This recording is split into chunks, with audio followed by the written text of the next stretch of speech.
you could see that he was saying, come right on my wings, come right on my back. Like, you don't have to carry his burdens are easy and light. Yeah. Like, that's the way that he is. He doesn't say that we won't face troubles. That is not, like, he says you will face troubles. Versus shifting your perspective allows you to see above what God's trying to do. Right. Because storms are going to come.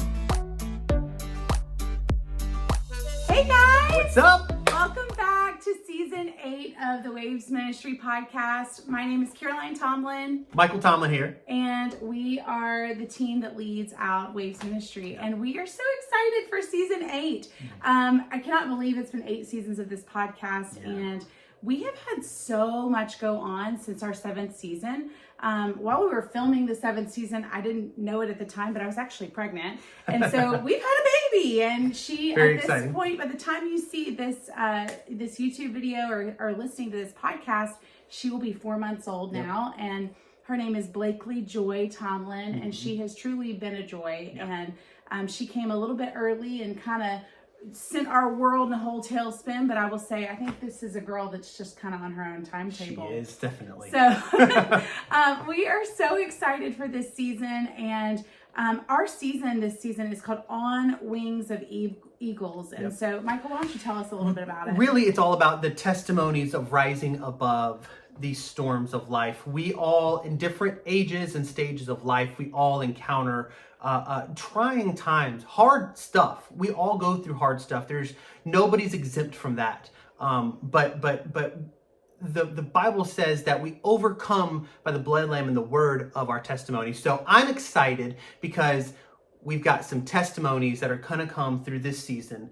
And I couldn't be more excited. First things first, we always start off by kind of an icebreaker question. So I will ask my lovely bride here, what's your favorite song to listen to get you kind of pumped and hyped up? I think I'm going to surprise you with this one, actually. Now, I got to tell you, I'm not really like a Swiftie, but I will say we kind of surprised our 10-year-old in the car, I think over Christmas break, because I pulled out every Taylor Swift song that I knew by heart and was like jamming to it in the car. I think I made everybody feel a little nutty that day. Yeah. But there is the song New York that I absolutely love. It's something about something about the beat just makes me feel like, I got this. Like, this is a good day. So, I don't know. That song is really one that I love to listen to make me amped. What about you? It all depends on my mood. So, like, it's true. Like, whether I'm in the gym or I'm on a drive, maybe I'm heading to an appointment for work. But, like, for me, like, I'm either listening to, like, something that's, like, an emo. Maybe I'm listening to, like, early 2000s, like crunk music almost. Y2K era. Yeah. Or you know what? If I'm driving, I might be listening to like something like chill, like lo-fi. Our baby is obsessed with lo-fi music. Like, it chills her out. So it all depends on what I'm listening to. So, well, I'll go ahead and get started with kind of what this season's going to be about.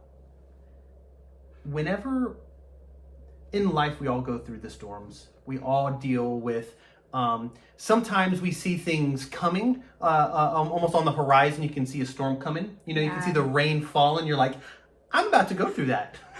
You're like, ooh, I better buckle up. But then sometimes it's a sunny day and all of a sudden, boom, there's a storm and you feel like it came out of nowhere. Especially here at the beach. Yeah. So what's a time that you kind of could see it coming, and how did you handle it? You know, when I feel bad sometimes talking about my dad, because I'm like, me and my dad have a great relationship now, but there was just a time period of my life where he was just a crazy pants. That's the best way for me to put it. But he went through like several marriages and different women, and at one point I had a bunch of step siblings, and then I had none, and then the dog went, and then we got a new dog, and then that dog went with that woman, and it was just, I have like a whole lot of trauma over dogs. I'm sorry. I had to give my dog away when our baby was born. So like, I'll need Sozo forever with dogs, I'm pretty sure. I told him, I was like, I'm just not going to get attached to dogs anymore. But I will say, like, there was a season where my dad, after having all of this kind of chaos and calamity, there was a season where we went for like, I would say, like 2 years of nothing. It was just quiet. Like everything was calm, everything was peaceful, everything was chill. And I was like, this is good. And I went to church camp, and I remember I got in the car from church camp, and I remember saying to my mom, like, what's the plan for this week? Like, what are we doing this week? And my mom was like, well, I have you an appointment with Miss Pat tomorrow. And Miss Pat was my counselor. And I remember thinking, what? And I was like, I haven't been to Miss Pat in a couple years. Like, why am I going to the counselor? And she's like, I just felt like it was a good idea. And I remember I turned and looked at her with my 13-year-old attitude. And I said, what has Dad done now? Oh, no. And lo and behold, a few weeks later, I came to find out I had a sister that I didn't know about. And my mom was trying to prepare me as best she could by getting me in counseling that, like, hey, a surprise is around the bend. It's a good mom. Good mom move, right? Thank you, Mama Susan. Yeah. So I would say that. But okay, well, let's flip that. What about one that just kind of sprung on you that you didn't see coming? You know, when I think of one that I didn't see coming, I'm sorry, don't get your heart hurt on this one. But there was a particular relationship in college that I just didn't see it coming. I didn't see heartbreak around the bend. Yeah. Everything was perfect. Everything was grand. Everything was wonderful. I had my whole life planned ahead of me. And all of a sudden, my world came crashing down. And I'm very sorry to say I was in the fetal position on the couch, eating Cheetos, crying my eyes out because this boy was over me, and my whole life was ruined, and what I thought it was going to be was ruined. And it sounds silly, but if you have ever had your heart broken, like, it truly hurts. Yeah. So that was kind of out of the blue for me.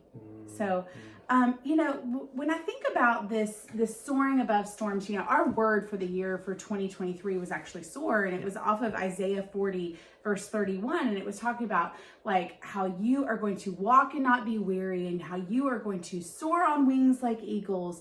And I when I think of that particular scripture, and I think about like eagles mounting up on wings and soaring above storms, you know, what I think of is like, wow, when you found yourself soaring above a storm, and during that storm, like, how did you stay grounded and keep that heavenly perspective like an eagle?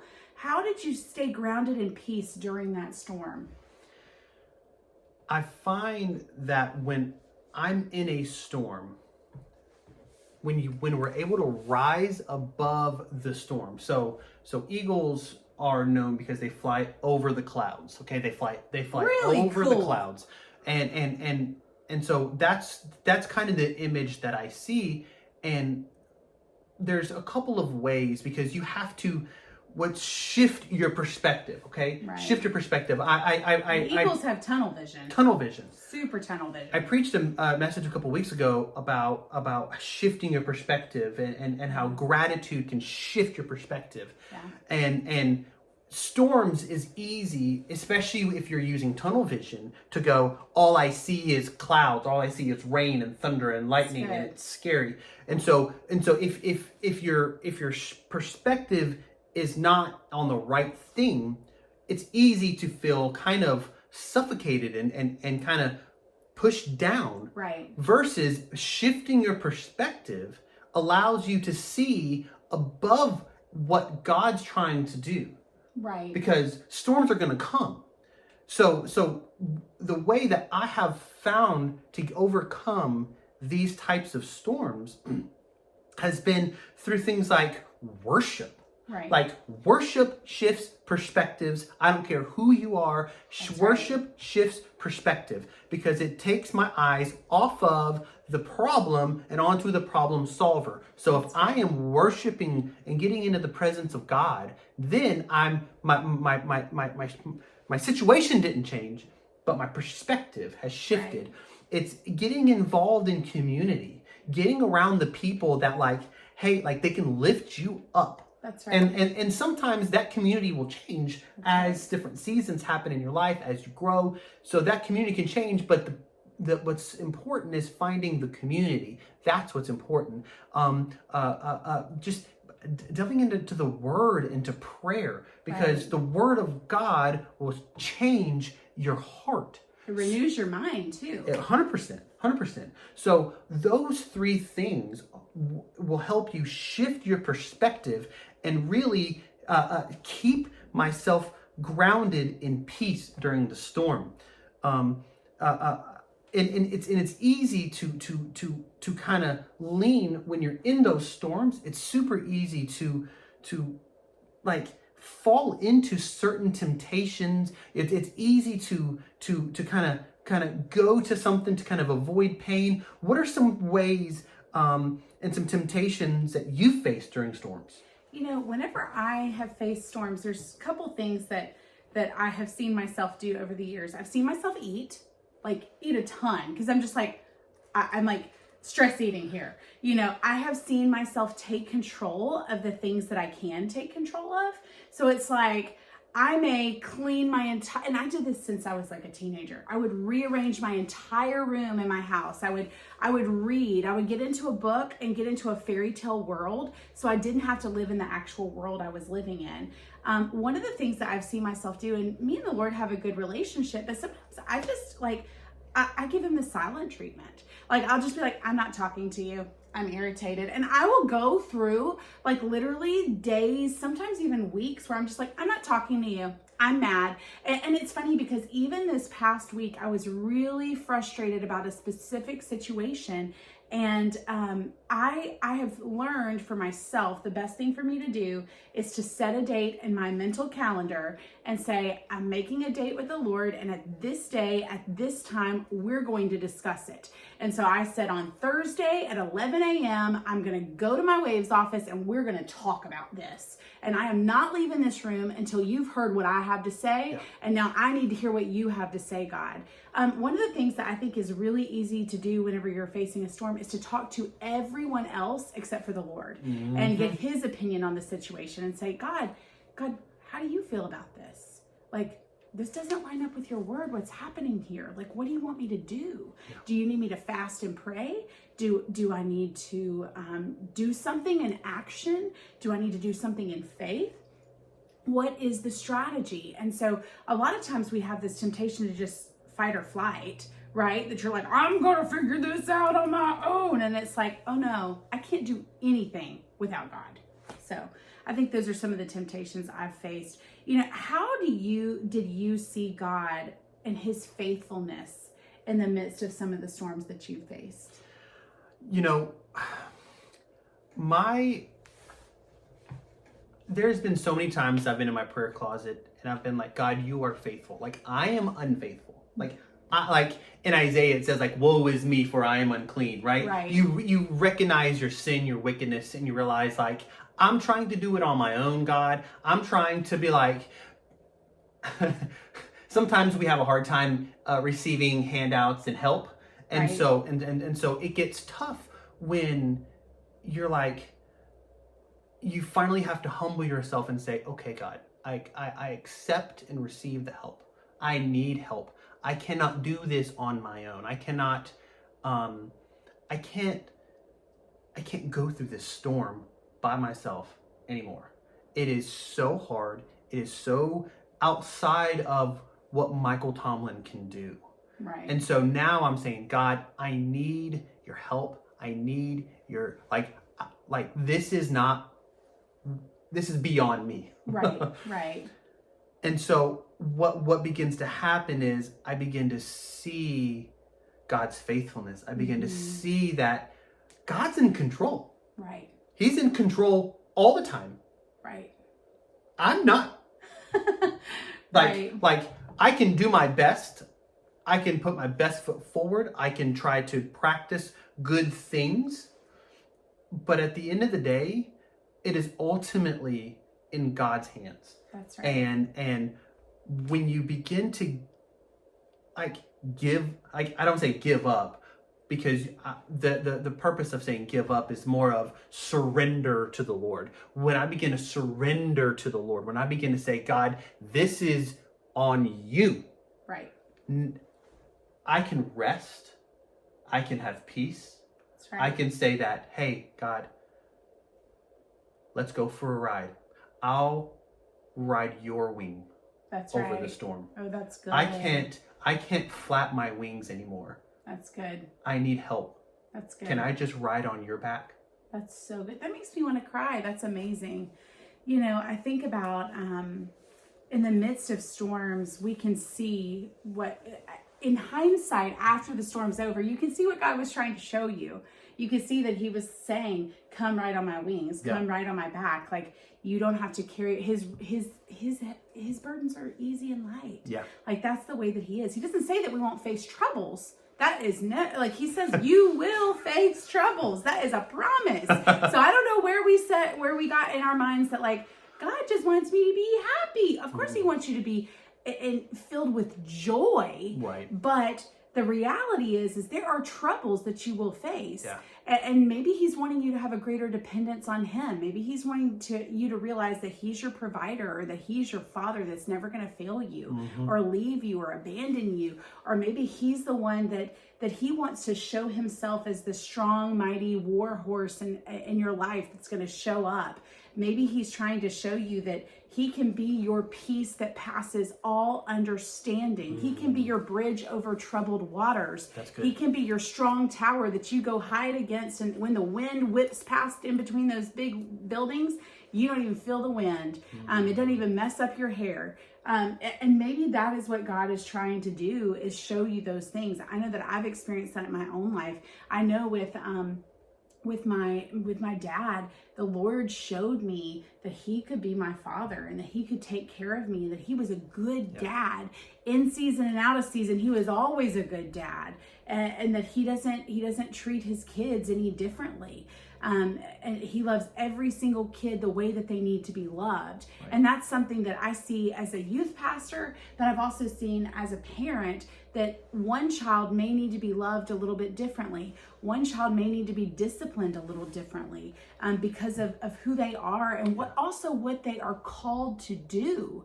That it's like, oh, they're called to this, so they've got to learn to tame their mouth, because when they open their mouth, their words are going to have weight and they're going to hold power. So as a child, I've got to fashion them and teach them how to use those words, because they make impact. Right. And so I think God does the same thing with us. The way that he disciplines you, or he allows you to go through a storm, it might be strengthening you for another storm up ahead later on. That's true. That's more public. You never know.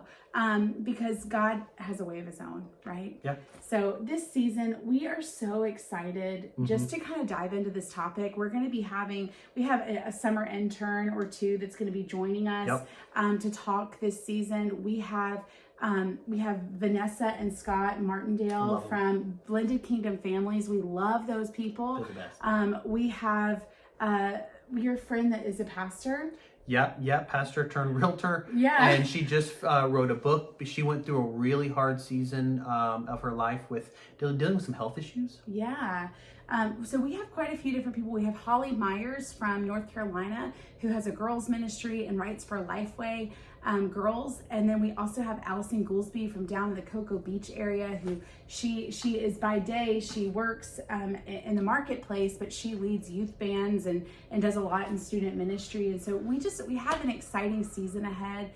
We had a girls conference last summer here in Destin. It was our first summer conference. Which was awesome. It was so good. And we have our second summer conference this summer, and it's happening June 14th and 15th. Correct. Here, and it's actually going to be in Fort Walton Beach this year. We've never had a conference in Fort Walton Beach. It's at Trinity Methodist Church in Fort Walton Beach, and we're so excited because on March 1st, we're actually going to be releasing 100 free tickets to any girls that want to attend. We never want money to be the reason that somebody doesn't have the gospel or receive the gospel. Correct. And so we want to make tickets available to you. And so we're going to make those available on March 1st at midnight. Cool. So we have a lot up ahead. Also, I don't know that we mentioned this, but since we had the baby, I quit my daytime job. And I'm finally doing Waves full time. This is my job, my job now. That's amazing. So I'm so excited. Our friend Christy that has been on the podcast a few times, she is a pastor, but she is now over in South Africa full time doing ministry and being a Waves ambassador. So this is our very first Waves ambassador that is stationed in another country permanently. I loved my time that I spent in Africa and traveling, but I'm so thankful that there is someone, a close friend of ours, that is willing and able to go over there and do girls' conferences and do ministry on behalf of Waves. So we are excited to be making waves this season, and we will see you next episode. Bye. See ya.